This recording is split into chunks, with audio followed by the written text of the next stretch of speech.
Okay, Assalamualaikum dan salam sejahtera semua. So, ni saya explain sikit kat korang berkenaan dengan setup kita yang fail tadi sebab apa kita bagi sell. So, first sell kita adalah di kawasan ni disebabkan ada kawasan SBR, support beacon resistance dekat L15. Kita cuba membuat sell tapi zone ni fail. So, saya terus cari satu zone lagi yang dekat atas ni. Ada satu zone iaitu drop base drop lah, ataupun kita panggil supply zone untuk kita membuat sell. Tapi tempat tu juga breakout lah. Okay, tapi Nas ada monitor satu lagi tempat dekat sini, H1 H1 punya swap zone.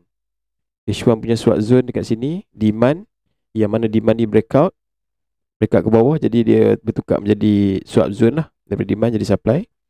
So kita cuba pantau kawasan ni pun nampak fail juga. So masih lagi tak nampak kawasan-kawasan untuk kita nak cari entry lah. So Nas masih lagi monitor. So harap korang sabar, kita tengok dekat mana kawasan yang paling cantik untuk kita buat entry lah. Okay, itu je guys. Assalamualaikum.